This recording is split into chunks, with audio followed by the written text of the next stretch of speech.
Graça e paz, queridos, queridas. Amém? Amém. Quero te convidar a abrir a sua Bíblia em Romanos, capítulo 1. E, na verdade, já vou aproveitar e fazer um convite, porque nessa semana nós teremos mais uma live do Ministério de Missões, o nosso MIMI, que é Ministério de Missões e Expansão. Então agora, quinta-feira, próxima quinta-feira, às 20 horas, 8 horas da noite, pelo YouTube e Facebook, nós teremos mais um tempo de conhecer os nossos missionários. A quinta-feira agora é o Davi e a Bárbara, inclusive, a Bárbara que perdeu o seu avô hoje de manhã. Então acho que o Marcelo vai confirmar, mas se tudo der certo, então quinta-feira, próxima quinta-feira, 20 horas, mais uma live do MIMI com os missionários Davi e Bárbara, para a gente poder conhecê-los melhor, e aí você vai poder participar. A galera que já está acostumada já sabe, você pode perguntar, tal, participar junto. Eu quero, para você acompanhar Romanos 1, na verdade eu vou ler só o 17, porque nós estamos nessa série em obras, que é a série sobre a reforma, na verdade da reforma protestante, porque dia 31 de outubro nós comemoramos a reforma protestante. 31 de outubro de 1517 é a data que na verdade é um marco da reforma protestante. Eu vou contar um pouco da história, lógico que não começou no dia 31 de outubro de 1517, começou antes, mas esse é o grande marco, e por isso nós celebramos 31 de outubro, o dia da reforma protestante. E aí nós então colocamos essa série, que são 5 domingos, desde o domingo passado, com o tema em obras, fazendo esse paralelo com a questão da reforma. Semana passada, o pastor Guto ministrou sobre a graça, que são as 5 solas, somente a graça, e hoje vai ser o somente a fé.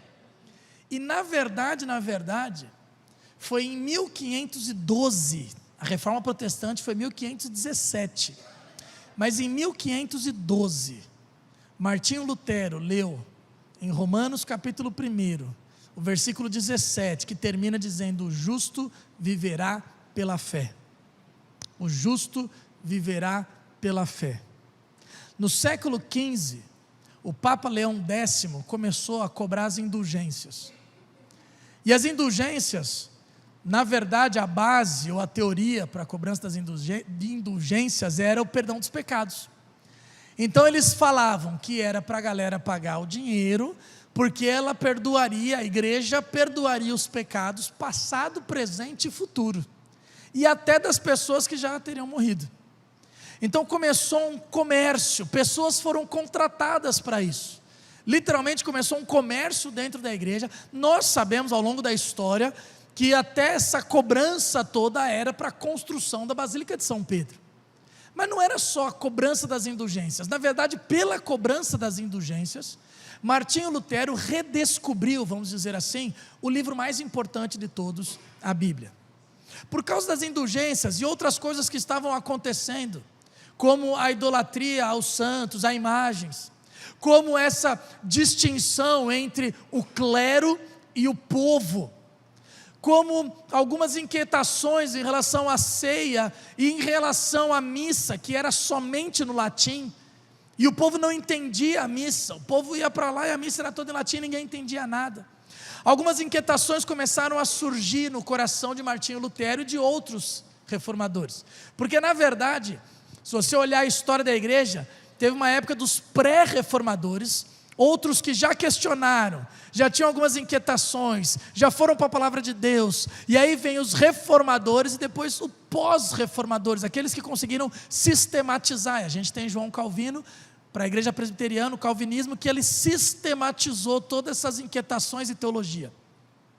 Mas acontece é que Martinho Lutero, que nasceu na Alemanha, em Eisleben, o nome da cidade, em 1512 ele se formou no seu doutorado na Universidade de Wittenberg. Depois disso ele vira o padre da igreja de Wittenberg, chamada Igreja do Castelo de Wittenberg ou Capela de Wittenberg. E naquela época era muito comum fazer isso. Naquela época era comum você questionar algumas coisas, apregoava as suas teses, e aí chamava tanto o pessoal da universidade, quanto o pessoal da igreja, a diretoria, os líderes, para discutir essas teses. E com tudo que estava acontecendo, então, em 31 de outubro de 1517, lembra? Foi 1512 que ele leu, e que começou a estudar. Em 1517, ele apregoou na Capela de Wittenberg, na porta, as 95 teses que deram origem à Reforma Protestante. Em tese que se transformou nas 5 solas, os 5 somente. Quando ele coloca isso lá, e a ideia era de discutir, ele chama toda a liderança da Universidade de Wittenberg, toda a liderança da igreja, mas quando ele questiona tudo isso, o Papa fica furioso. O Papa vai para cima dele. O Papa chegou a dizer que um alemão embriagado tinha escrito todas essas teses. A coisa começa a apertar de tal forma que o Papa escreve uma bula papal, já em 1520, excluindo Martinho Lutero da Igreja Católica, excomungando, que falava, e inclusive sentenciando Martinho Lutero à prisão perpétua e morte. Martinho Lutero pega aquela bula papal, vai diante de uma praça pública, na frente de todo mundo, e queima essa bula papal na fogueira. A bula papal que justamente excluía ele da igreja, e que sentenciava ele à prisão e à morte. Com isso, aqueles que estavam ao lado dele, que estavam entendendo todas as inquietações, eles protegem, escondem Martinho Lutero no castelo de Wartburg, onde ele escreve o hino "Castelo forte é o nosso Deus, espada e bom escudo, com seu poder protege os seus, defende os seus". Então, essa é a história. Martinho Lutero, depois, em 1525, se casa com Catarina de Bora, ele era padre, depois ele se casa, tem 6 filhos, 3 meninos, 3 meninas, inclusive os 3 meninos, um é pastor, um é advogado e um se torna médico. Martinho Lutero morre aos 63 anos de idade. Interessante a gente olhar um pouco dessa história e perceber o que essa história nos ensina. E como introdução, eu fico olhando tudo que esses homens lutaram, investiram sua vida, dinheiro, tempo. Outros morreram, vários e vários morreram por essa causa, para reformar a igreja. Quando eu olho para a nossa igreja hoje, eu penso, nós precisamos de uma nova reforma.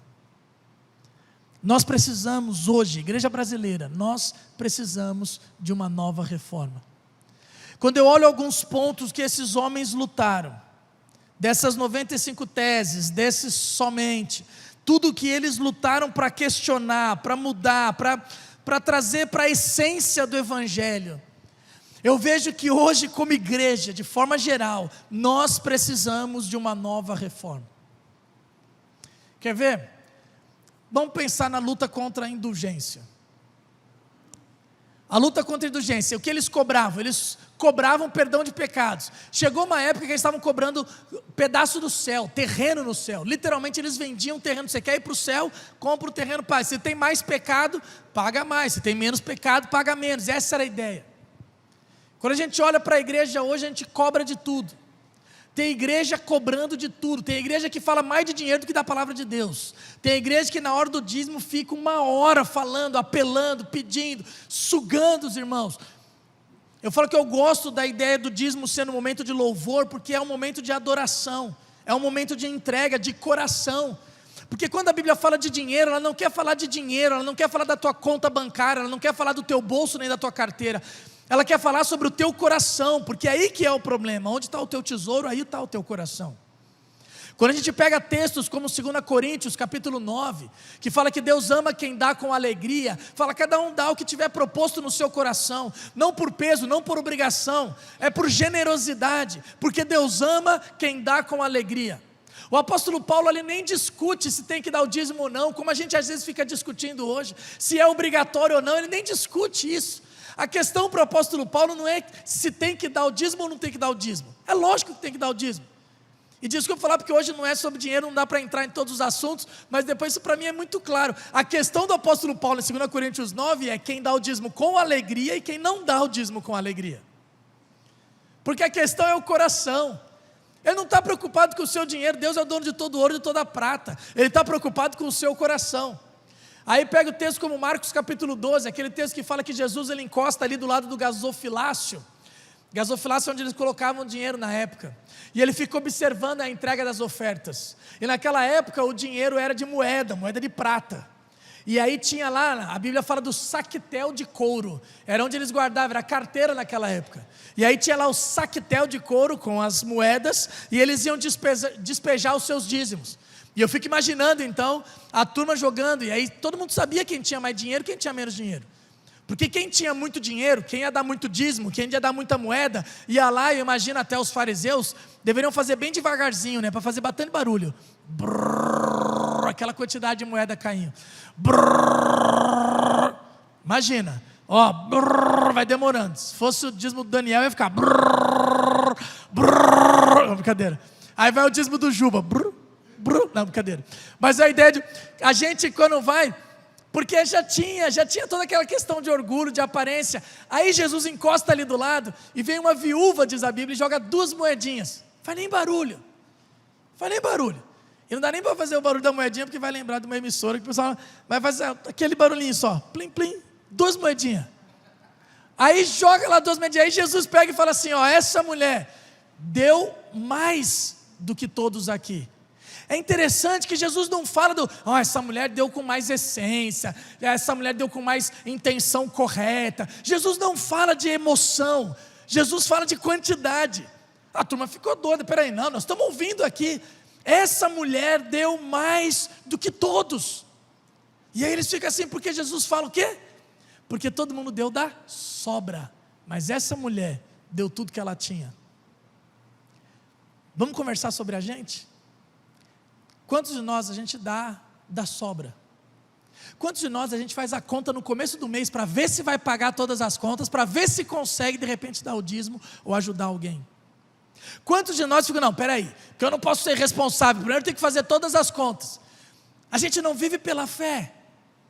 A gente não vive pela fé. A gente fica fazendo as contas primeiro para ver como é que vai ser, o que eu consigo dar, o que eu consigo fazer, para depois chegar e ofertar. Quando muitas vezes a vida pela fé é você ofertar, receber a oferta, dar as primícias, como fala, os primeiros frutos, dar o que é de Deus. E depois, o que vai acontecer no mês? A gente vai administrar.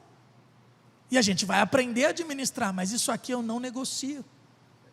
Quantos de nós temos essa consciência, ou muitas vezes a gente tem essa teologia, que a gente não fala, não, eu não penso como indulgência, eu não penso como isso, mas aí o que acontece? Quando bateu o carro, aí vem aquela pergunta, e às vezes os mais antigos, aí liga lá e fala assim, você bateu o carro, você deu o dízimo esse mês? Que às vezes a gente tem essa tendência de pensar, aconteceu alguma coisa, a empresa falou, mas você está dando o dízimo? Então a gente fala que não prega as indulgências, mas a gente vive na base da troca. Quantas vezes eu fico pensando, não, eu preciso dar para ser abençoado. E se eu não der o dinheiro, eu não seria abençoado. Se eu não der a oferta, se eu não fizer alguma coisa, se eu não ajudar. Gente, Deus não está preocupado com o seu dinheiro. Deus está preocupado com o seu coração. Deus está preocupado com o seu coração. Mas aí a gente avança. Vamos pensar na salvação pela graça. E aqui eu não vou falar muito porque semana passada o pastor Guto ministrou sobre somente a graça. Mas a graça é aquele lado, tinha aquela discussão entre o esforço humano e a graça de Deus.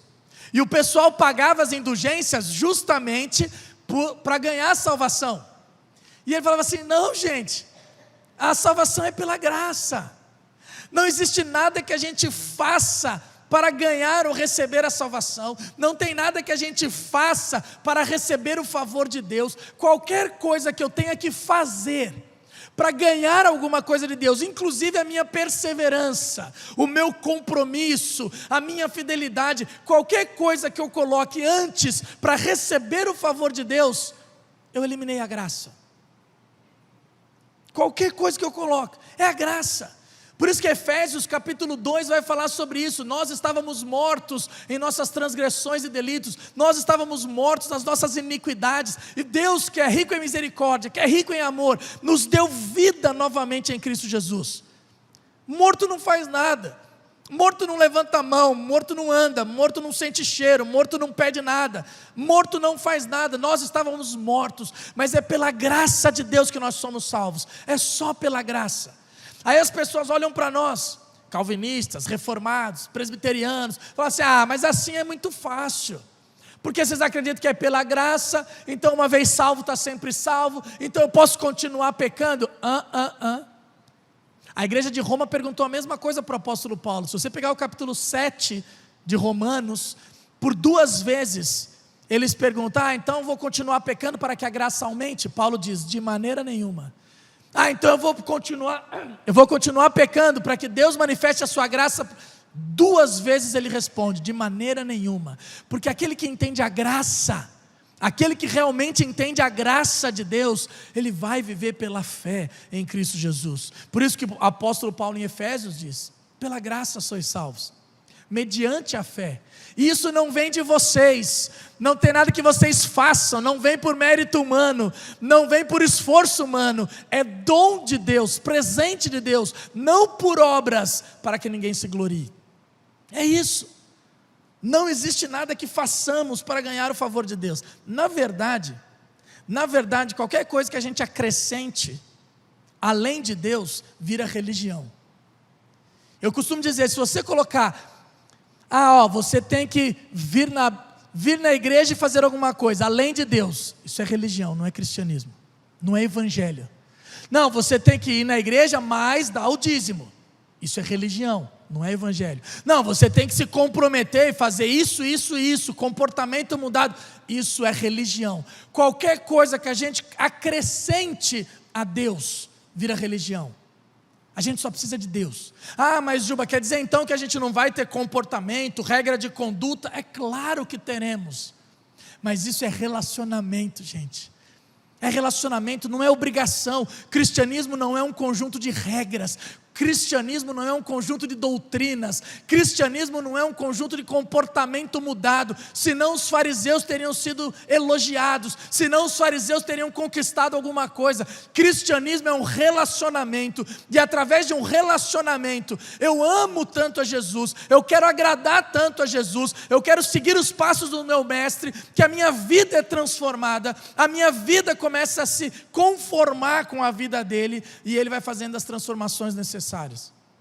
Não é obrigação, não é comportamento, não é dogma, não é doutrina, é relacionamento. Uma outra coisa, a teologia acessível para todas as pessoas. A Bíblia era em latim, e as pessoas iam para a missa, iam para a igreja e não entendiam nada, porque a missa toda era em latim. E aí, uma das grandes riquezas da reforma protestante, se não a maior, o maior tesouro, é que Martinho Lutero então traduziu das línguas originais, do grego e hebraico para o alemão. E depois nós temos a Bíblia hoje acessível no português para todo mundo estudar. Isso aqui é tesouro da reforma protestante. Mas a igreja precisa de uma nova reforma. Sabe por quê? Porque da mesma forma como era naquela época, a impressão que eu tenho é que a igreja chega para a missa, chega para o culto nos domingos, porque muitas vezes nós nem nos relacionamos durante a semana, nós nem nos vemos mais durante a semana e transformamos o domingo como um encontro dominical, parece que é a nova missa, e as pessoas chegam aqui e não têm nem noção do que a Bíblia fala, e não conseguem entender o que a Bíblia diz. A impressão que dá é que a Bíblia não é mais acessível a todas as pessoas. O que os reformadores lutaram é que a Bíblia descesse dos púlpitos e fosse de livre acesso ao povo. Você tem a Bíblia no português para você ler durante a semana, para você estudar. Só que as pessoas, a ideia é assim: teologia é coisa de pastor, é coisa de missionário, é para quem estudou. Eu não consigo entender em casa. Não, querido. Homens deram a vida, homens investiram tempo para traduzir isso aqui para a sua língua, para que não ficasse algo inatingível, inacessível, inalcançável, mas o Espírito Santo que habita em você há de revelar a você. O Espírito Santo que habita em você vai se manifestar, começa de pouquinho em pouquinho, mas a ideia é que a gente precisa nos debruçarmos na Bíblia, para estudá-la durante a semana. Não é algo para ficar lá, e aí chega no domingo, eu falo, eu não entendo nada, é o Juba que explica, eu não entendo nada, é o Guto que sabe de grego e hebraico, eu não entendo nada, é os pastores que estudaram teologia. Não, foi justamente isso que eles lutaram, para a Bíblia ser na nossa língua, acessível a todas as pessoas, para a gente estudar junto, para chegar aqui e ser uma celebração da vida de Cristo, não ser um monte de gente que fala assim, pastor, fala que eu te escuto, fala que eu recebo, fala que... Não, o Espírito Santo que habita em mim é o mesmo Espírito Santo que habita em você, e que trouxe essa acessibilidade das Escrituras Sagradas para a minha vida e para a sua vida. Quando 2 Timóteo capítulo 3, o apóstolo Paulo fala que toda a Escritura, toda a Bíblia, é inspirada por Deus e útil para o ensino, para a correção, para a repreensão e para a educação na justiça, a fim de que o homem seja apto e plenamente preparado para toda boa obra. 2 Coríntios 3, 16 e 17. Ali não fala a igreja é útil para o ensino, a célula vai ser útil para isso ou aquilo. Não, ele fala a Escritura. Toda a Escritura é inspirada por Deus e útil para o ensino. A Bíblia é útil para o ensino, para a repreensão, para a educação e correção. É a Bíblia. E por fim, o sacerdócio universal. Por fim, aqui só da nossa introdução, que já vou falar sobre fé. Mas só para essa introdução, como nós precisamos de uma nova reforma. Sacerdócio universal é a expressão que nós usamos para o trabalho de todos os santos. Porque o que era o sacerdote naquela época? O sacerdote naquela época era aquele que representava o povo diante de Deus. Então ele tinha lá o tabernáculo, se você lembrar desde o Êxodo, construiu a construção do tabernáculo, e tinha coisa que só a tribo de Levi, que eram os descendentes ali do sacerdócio real, do sacerdócio de Deus, eles realizavam. Então tinha lá a bacia de bronze ali fora para eles se purificarem, depois entrava no santo, tinha o candelabro, a mesa com os pães da propiciação, e aí eles iam realizando aquilo, sempre deixando aceso o candelabro, 24 horas por dia, que era o fogo, a chama, o Espírito Santo de Deus, e aí tinha uma cortina, e tinha o Santo dos Santos, e esse Santo dos Santos, onde ficava a Arca da Aliança, somente o sumo sacerdote entrava, uma vez por ano, para sacrificar um cordeiro, sem defeito, sem mancha, sem mácula, para aspergir o sangue, para pedir perdão pelos pecados de todo o povo judeu, todo o povo de Deus. Isso vai passando por séculos, por gerações. Quando Jesus Cristo vem, João Batista olha para ele e diz o quê? A primeira frase que tem quando Jesus aparece: eis o Cordeiro de Deus que tira o pecado do mundo. Ele já queria mostrar para toda aquela nação judaica, ele já queria mostrar para todo aquele povo, está aqui, esse é o Cordeiro de Deus, que vai acabar com aquele sacrifício, que vai acabar com aquela religiosidade. Depois o apóstolo Paulo vai explicar dizendo, ele é o nosso Cordeiro Pascal, Jesus. E quando Jesus morre na cruz, como sacrifício perfeito, sem mancha, sem mácula, sem defeito, sem ossos quebrados, quando Jesus, que é o sacrifício perfeito, morre, o véu do templo se rasga, que separava o santo lugar do santo dos santos, e rasga de cima para baixo, porque não é de baixo para cima, é só Deus que poderia fazer isso. Ele rasga o véu de cima para baixo, e o autor de Hebreus vai explicar que agora todos nós temos livre acesso ao Santo dos Santos, todos nós temos livre acesso a Deus. 1 Pedro capítulo 2 versículo 9 vai dizer que nós somos raça eleita, nação santa, sacerdotes reais, povo de propriedade exclusiva de Deus, a fim de proclamar as virtudes daquele que vos chamou das trevas para a sua maravilhosa luz. Nós somos sacerdotes hoje. Por que a igreja precisa de uma nova reforma? Porque os reformadores lutaram para quebrar essa separação que tinha do clero e do povo, para dizer que todos nós somos iguais, que todos somos sacerdotes. E aí a gente olha para a igreja hoje, parece que existe uma separação do pastor, da liderança, de quem sobe no altar. Isso aqui não é sagrado, gente. É claro que a gente quer com responsabilidade, com essência, mas não existe diferença em quem sobe aqui e quem está embaixo. Não existe diferença da minha oração para a sua oração. Eu sei que é de respeito. Quando você vai abrir um consultório, pastor, vem orar, e a gente vai com o maior carinho, mas a minha oração não é nada diferente da sua. Quando alguém está doente, enfermo, fala, pastor, vem orar. Não, você pode orar, porque a sua oração e a minha têm o mesmo poder. Gente, não existe diferença, eu não sou um ser superior, pastores não são seres superiores, não andam no pedestal, pelo contrário, são seres humanos, falhos, ovelhas como vocês. Nós somos sacerdotes reais, todos nós, e quando a igreja entende isso, a igreja trabalha junto, todo mundo trabalha. Hoje é uma briga, gente, eu diria até que talvez 80%, 20% trabalha para 80% criticar. Não, criticar não, vai. 20% trabalha para 95%. Não, brincadeira. 20% trabalha, o resto fica só olhando. Não é? A gente fala assim, e ainda mais a gente tem um detalhe, graças a Deus a gente tem uma equipe grande, mas quando tem uma equipe grande a gente conversa sobre isso. Quando tem uma equipe grande de pastores, as pessoas falam, com 7 pastores vão trabalhar vocês. A gente fica tentando ainda trazer gente para se envolver, trazer gente para trabalhar, esse é um detalhe. Mas é importante porque isso reflete uma teologia. Nós precisamos de uma nova reforma. Sacerdócio real, sacerdócio universal, todos nós precisamos trabalhar. Nós temos livre acesso ao Pai. Não existe mais separação. Não existe distinção, não tem o clero e o leigo, não tem a liderança espiritual e o povo. Somos todos ovelhas do grande pastor. Mas por dons e talentos, uns são chamados para liderar, uns são chamados para ensinar, uns são chamados para servir, e por dons e talentos nós dividimos a igreja em função, só isso, não tem nada de especial, de espiritual, de importância, é uma questão de dons e talentos. Quando eu olho para esses aspectos da reforma protestante, eu vejo que nós precisamos de uma nova reforma, nós precisamos refletir e pensar sobre isso.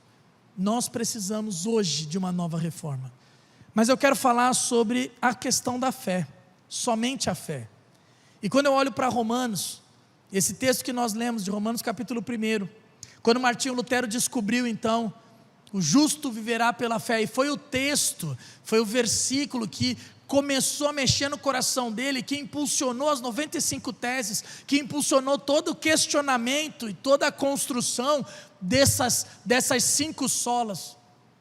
Porque na verdade quando você pega o livro de Romanos, é interessante o contexto dele. Paulo nunca tinha chegado a Roma, Paulo nunca tinha pisado em Roma quando ele escreve a carta de Romanos. Se você pegar o primeiro capítulo, ele já diz, eu estou com a intenção de chegar até vocês, e ele chega depois, mas ele fala, eu quero chegar aí, eu vou chegar aí. Então ele manda por escrito tudo o que ele cria, tudo o que ele fazia, tudo o que ele praticava. Por isso que a carta aos Romanos, gente, é uma doutrinação teológica, uma doutrinação de prática. No livro de Romanos você encontra o que o apóstolo Paulo cria, fazia e praticava. Essa é a ideia. E aí ele coloca lá, desde o começo, gente, o justo viverá pela fé.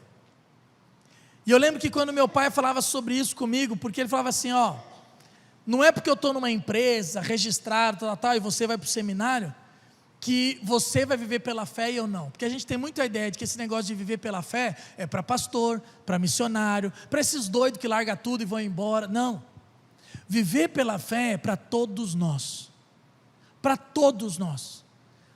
E eu quero dividir, só para a gente estudar, título de estudo, para ficar um pouco mais didático, a fé salvadora, a fé salvífica e a fé santificadora. Então vamos dar uma olhada nessa questão, porque a fé salvífica, quando Martinho Lutero estudou, literalmente falando, ele estava muito apegado na questão da fé salvífica.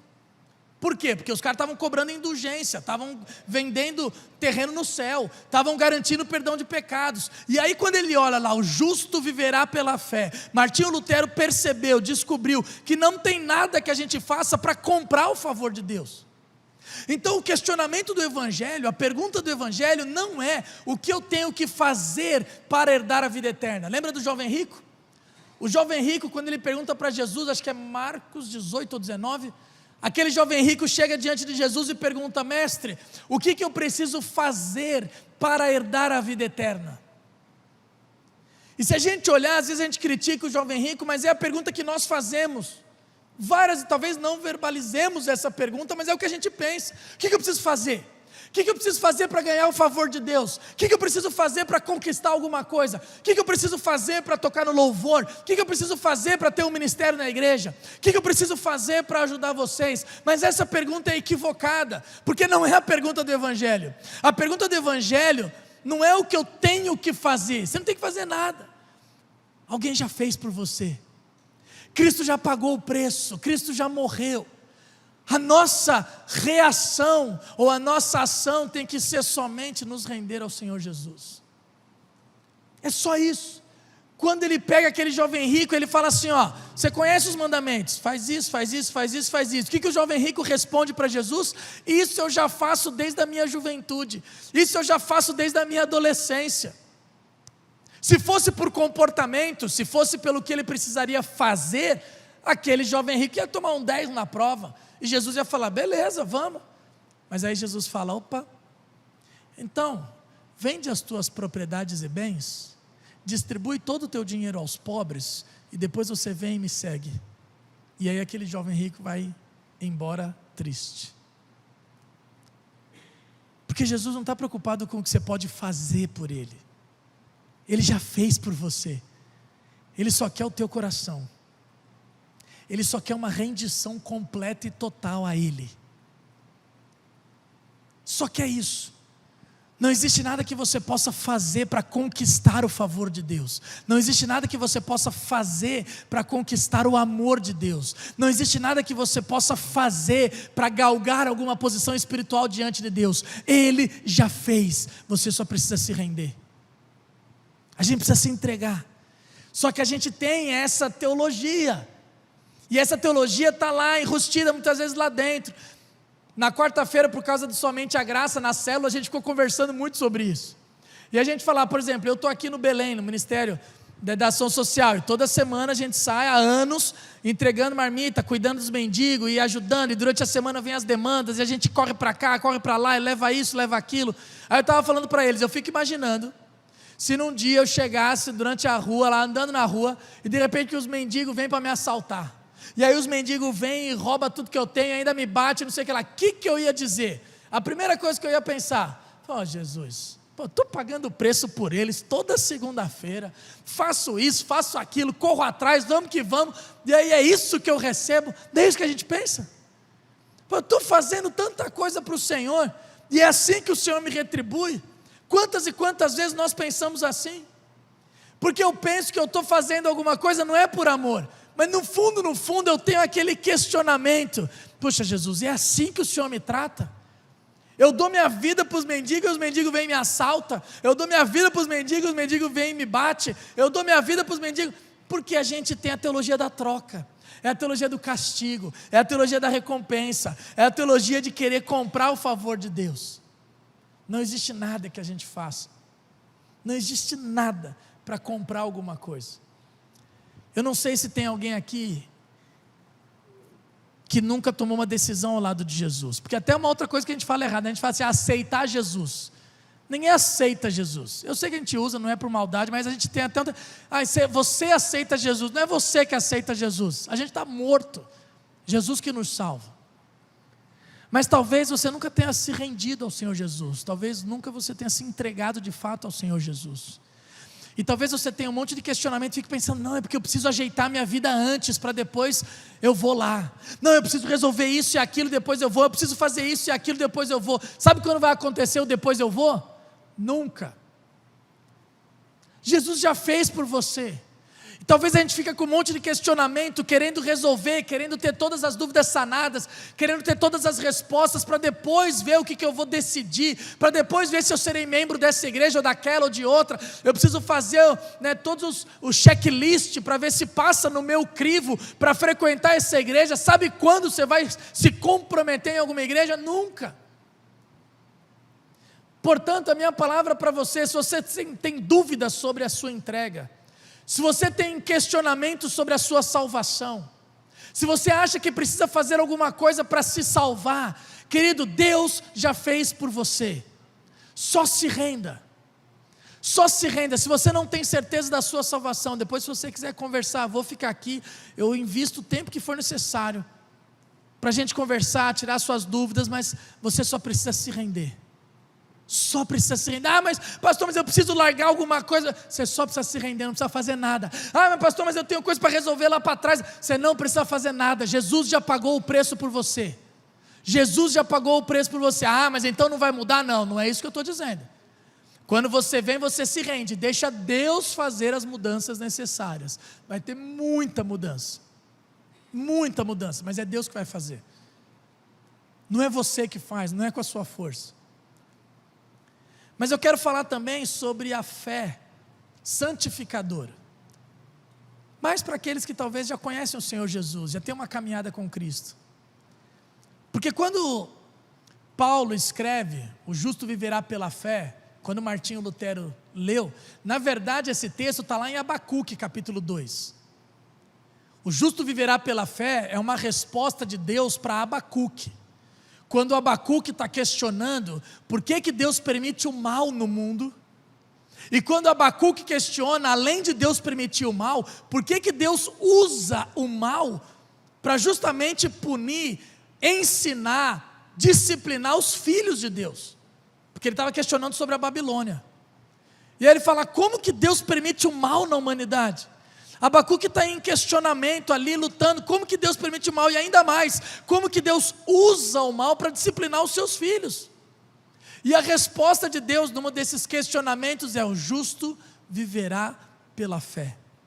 O apóstolo Paulo reproduz isso em Romanos capítulo 1, Martinho Lutero lê e começa a reforma protestante. Porque o justo viverá pela fé serve para todos nós. Só que a gente tem a tendência de querer viver pela fé quando, assim como Abacuque, quando a notícia ruim vem. Então eu não faço nada, mas quando vem o diagnóstico de uma doença incurável, aí eu corro para a vigília, aí eu corro para a oração, aí eu participo de todos os cultos. Quando minha empresa quebra, aí eu quero ver se eu consigo ofertar alguma coisa, aí eu venho conversar com a igreja, aí eu peço oração, venho em semana de oração. Gente, eu não estou dizendo que essas coisas são ruins, eu não estou dizendo que você não deve fazer. Eu só estou dizendo que olha como a nossa teologia está enraizada, que eu corro atrás quando eu preciso. Você deve fazer isso o tempo todo. Você deve fazer isso durante toda a sua vida. Porque quando vier a notícia ruim, você está pronto. Você vai continuar orando, você vai continuar jejuando, você vai continuar vindo na semana de oração. O problema é que a nossa teologia a gente busca quando precisa, porque a gente quer trocar. A gente não vive pela fé. Viver pela fé é para todos nós. E viver pela fé é diferente de esperança. Porque esperança é assim: se eu marco um café com o Caio aqui na Urli. Marquei terça-feira 3h da tarde. Eu chego lá 2h30 e eu fico esperando que ele chegue. Eu tenho fé que ele vai chegar no horário. Estou lá na esperança. Viver pela fé é diferente do que a gente diz. O viver pela fé, eu ir para a Urli sem ter marcado com o Caio, na certeza que ele vai chegar, que ele vai aparecer, que eu vou falar com ele. Aí você vai falar: mas Júlio, isso aí não é fé, isso é loucura. A gente acabou de cantar, para Deus nos ensinar a viver no sobrenatural. Eu marcar com o Caio e esperar que ele chegue no horário, isso é natural. Viver pela fé, eu ir para a Urli sem marcar com o Caio, na esperança que ele chegue, isso é sobrenatural. Eu lembro de uma vez que eu estava andando, e tinha um senhor que era um empresário, que sempre me ajudava nos projetos sociais e tudo mais. Eu estava andando no centro, e literalmente passando, não era meu ver, ele não tinha contato, tinha um bom relacionamento, e eu lembro de literalmente Deus falar: entra, mas é um movimento tão forte, que eu virei o carro, estava passando já do estacionamento, e eu virei para entrar meio que na loucura no escritório dele, no estacionamento. Quando eu cheguei lá, ele estava passando mal, eu acudi, levei para cardiologista, tudo mais, avisei o filho dele, foi assim, aquelas providências de Deus. Viver pela fé não é só para pastor, missionário. Viver pela fé é viver no sobrenatural. É viver crendo em algo que não aconteceu ainda, mas que Deus vai começar a nos movimentar, a nos direcionar, para fazermos coisas que não fazíamos naturalmente. Eu lembro daquela história, quando a igreja se juntou para orar no sertão nordestino. Fazia 3, 4 meses que não chovia no sertão. E a igreja se juntou e falou: a gente precisa orar para chover, senão a gente vai morrer de fome. Começaram lá 21 dias de jejum e oração. E terminaria então num sábado. E no sábado eles subiriam um monte para orar, por chuva. E aí tinha uma família da igreja, no sertão, 7 filhos. E aí no sábado, no último dia, eles começaram a se arrumar. Vamos lá se arrumar, todo mundo, vamos subir. E aí vem a caçulinha. E a menorzinha, quando vem lá, vamos gente, aquele negócio, a caçulinha vem com o guarda-chuva. E aí o pai e a mãe falam assim: menina, o que você está pensando? Nós vamos subir um monte, você vai carregar isso. Faz 4 meses que não chove nesse negócio, para que você vai levar isso? E a pequenininha fala assim: ué pai, a gente não está indo para orar por chuva? Isso é viver pela fé. Ela já estava armada com a guarda-chuva para voltar na chuva. Isso é viver pela fé. A gente fica muito apegado naquilo que nós podemos ver, nas nossas circunstâncias, nas nossa estabilidade. Martinho Lutero foi expulso de uma igreja que era a sua estabilidade. E não estou nem falando de denominação, não estou falando nada disso, porque só tinha uma igreja na face da terra. Mas ele olhou e decidiu viver pela fé. É difícil eu dar alguns exemplos, ilustrações, porque a viver pela fé, cada um vai ter uma história. E muitas pessoas ou muitas igrejas fizeram irresponsabilidades na desculpa de viver pela fé. Só que também, quando a gente vive só naquilo que nós temos, será que é viver pela fé? Então cada um vai orar e vai entender o que Deus vai falar para você. Mas a gente precisa aprender a viver pela fé. A Bíblia fala que se a gente tivesse a fé do tamanho de um grão de mostarda, a gente diria para essa montanha: sai daqui, se lança ao mar, ela se lançaria. A nossa fé é tão pequena, gente. A gente vive agarrado naquilo que eu posso controlar. Viver pela fé é quando eu me lanço, quando eu vou dar o passo sem saber se tem ponte para andar. Se o mar não se abrir diante de mim, eu vou dar o passo porque eu vou andar sobre o mar. É aprender a viver no sobrenatural. Eu lembro de uma história de uma criancinha que passava sempre na loja e tinha um colar de pérola de brinquedos. E ela falava: papai, eu quero aquele colar. Ela voltava: papai, eu quero ir para o colar. Todo dia, quando passava para ir para a escola, ela passava naquela vitrine e falava: papai, eu quero esse colar. Até que um dia o papai foi lá e deu o colar de pérolas de brinquedos para ela. Passado um tempo, o pai comprou um colar de pérolas de verdade. Ela não contou para ela. Mas quando ele chegava lá para a oração, na cama, aquela oração à noite, para se despedir dela e ir para o seu quarto, ele falava: filhinha, dá o seu colar de pérolas de brinquedo para o papai. E ela falava: não papai, é tão bonito, eu brinco com ele. Ele falava: não, mas me dá. Não papai, mas eu brinco com as bonecas. Leva aquela boneca ali, aquela boneca eu já não brinco tanto, pode levar.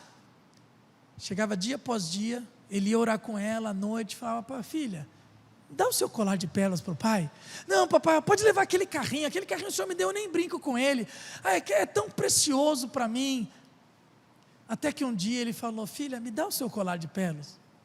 De tanto o pai insistir, ela ali, meio com dor até, mas ela tira o colar de pérola de brinquedo e fala: papai, está aqui. O pai sai correndo, vai no quarto, pega aquela caixinha e traz para ela um colar de pérolas de verdade. Eu fico pensando nessa história, a lição que eu tiro: até quando nós vamos nos ater nos nossos brinquedinhos e deixar de receber de Deus as pérolas de verdade? Até quando a gente vai brincar com a nossa fé tão pequena, menor que um grão de mostarda, e deixar de receber de Deus? O justo viverá pela fé, para a gente aprender a viver no sobrenatural de Deus. Entrega tudo ao Senhor, confia nele, e o mais Ele fará. Vamos ficar de pé? O pessoal está aí? Tá. O pessoal do louvor, a turma está lá atrás, chega aí. Vamos encerrar cantando essa canção, rompendo em fé, e faça dessa canção a sua oração. Literalmente vamos pedir para Deus. A gente precisa aprender a viver no sobrenatural. A gente precisa aprender a ter essa nova reforma, que somente a fé não seja só um título da reforma protestante, não seja só um estudo para a gente aprender um pouco mais, mas que seja uma realidade de vida para mim e para você. Vamos orar essa canção?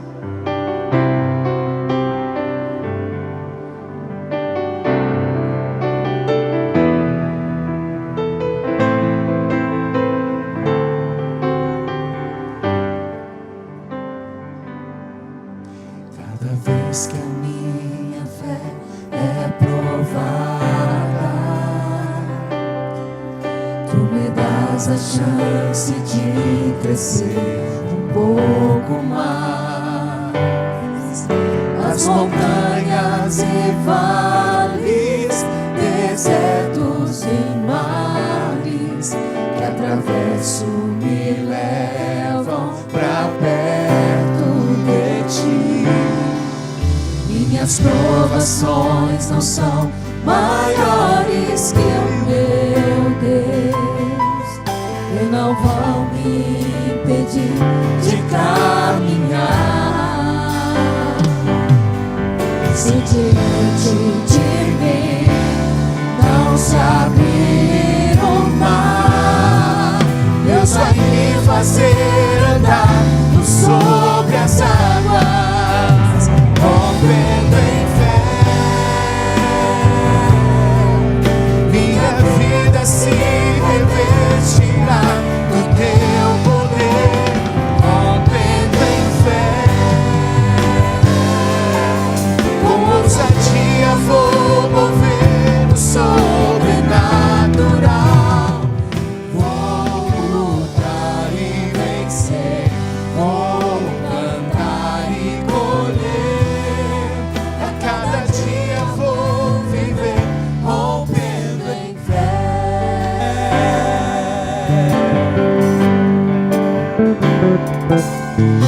Cada vez que a minha fé é provada, tu me dás a chance de crescer um pouco mais. As montanhas e vales, desertos e mares que atravesso me levam pra perto de ti. Minhas provações não são maiores que o meu Deus, e não vão me impedir de caminhar.